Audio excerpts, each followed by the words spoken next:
Bon, on est d'accord, les gens beaux sont pas forcément les plus heureux en amour. Mais forcément, quelque part, le physique, il conditionne les opportunités de rencontre. Et les opportunités de rencontre, elles vont avoir une influence sur votre vie amoureuse par la suite. Et c'est pour ça que l'attractivité physique, c'est un domaine qui est largement étudié en psychologie.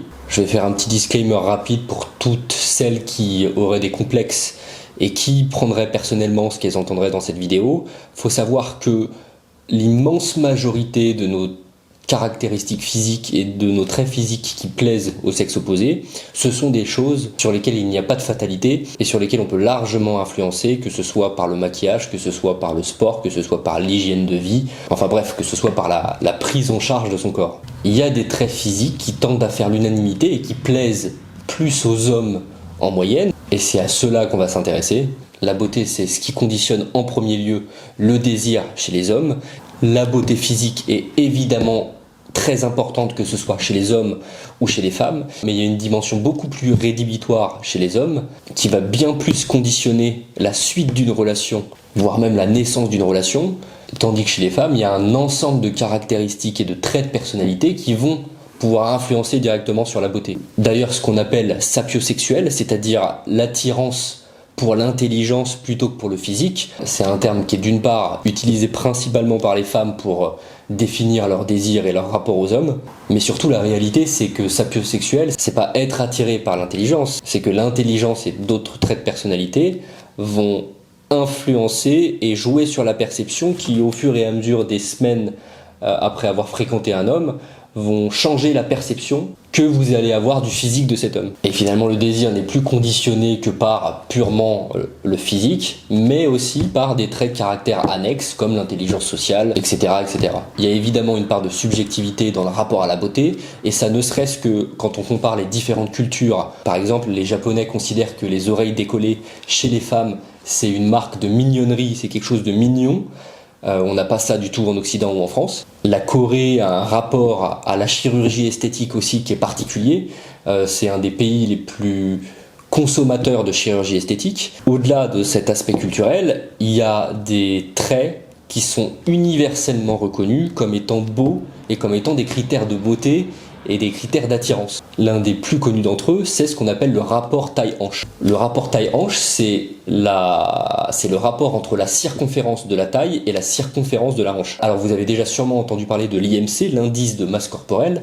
L'indice de masse corporelle, c'est un indicateur qui va permettre d'évaluer la condition d'obésité ou non chez un sujet, chez un homme ou chez une femme. En calculant l'IMC qui dépend du poids et de la taille, on est capable de dire si un sujet est obèse et donc en surpoids ou non. Et bien le rapport taille-hanche, c'est un autre indicateur de bonne santé. Et le rapport taille-hanche, il conditionne énormément la forme du corps des femmes. Et on peut distinguer deux types de corps qui sont définis par ce rapport taille-hanche, que sont le type androïde, à savoir les corps en forme de pomme, et les types gynoïdes, les corps en forme de poire. L'un donne des types d'obésité plus fréquents chez les hommes et l'autre donne des types d'obésité qui sont plus fréquents chez les femmes. Et donc ce rapport taille-hanche, qui n'est finalement qu'un ratio entre le tour de taille et le tour de hanche, il donne un indicateur de bonne santé et donc dans quelque part l'inconscient que la femme est perçue comme une bonne reproductrice. Alors c'est des termes qui sont liés à la psychologie évolutionniste. Avec les années, l'être humain a ancré en lui, dans son inconscient, ce rapport à l'autre sexe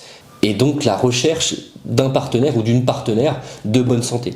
Et la bonne santé, elle est corrélée à plusieurs signes physiques observables comme le rapport taille-hanche. Et en l'occurrence, on observe que les rapports taille-hanche qui se situent entre 0,7 et 0,8, qui sont des rapports taille-hanche relativement bas, sont ceux qui plaisent et qui sont considérés comme étant les plus séduisants et les plus attirants aux yeux des hommes.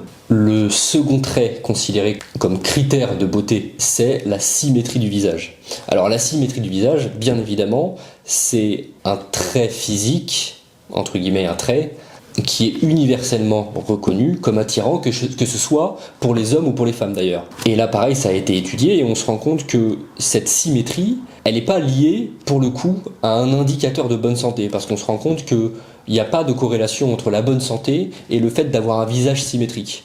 Et donc il n'y a pas forcément de consensus de ce côté-là, mais on imagine finalement que c'est pas tant les visages symétriques qui déplaisent, mais c'est surtout les asymétries très fortes qui marque des perturbations environnementales importantes dans le développement des gens. Mais au-delà de cette symétrie du visage, ce qui est évidemment et unanimement séduisant, c'est tous les traits liés à la féminité.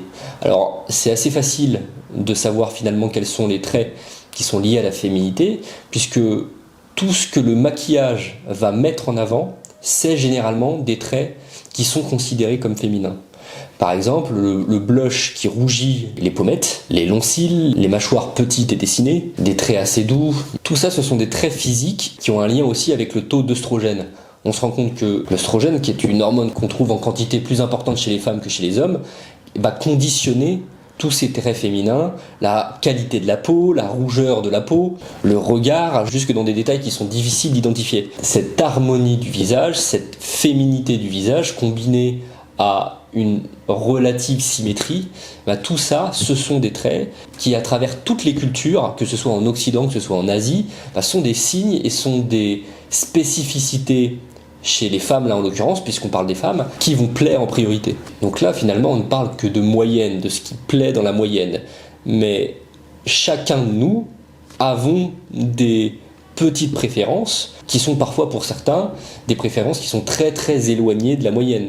Certains hommes aiment les femmes très musclées, certains hommes aiment les femmes très très fines, certains hommes aiment les femmes avec des très grosses fesses. Donc d'une certaine manière, on peut aussi considérer que plus vous cultiverez un physique qui sera considéré comme singulier, plus vous cultiverez votre style à vous, qui s'éloignera et qui pourra même s'éloigner des critères de beauté qu'on a cités jusqu'ici. Alors vous plairez à beaucoup moins de personnes en quantité, mais vous plairez beaucoup plus à un petit groupe d'hommes qui lui va avoir des standards qui se rapprocheront de ce que vous dégagez. La singularité et le fait de se différencier de la masse, c'est aussi un moyen de créer le coup de foudre chez quelqu'un qui va être séduit par un physique qui peut être atypique. Un beau physique, c'est aussi un ensemble, c'est savoir jouer sur les contrastes, c'est savoir mettre en avant sa singularité, c'est savoir adapter son style vestimentaire à son apparence physique, c'est savoir adapter sa coupe de cheveux à la forme de son visage, c'est savoir adapter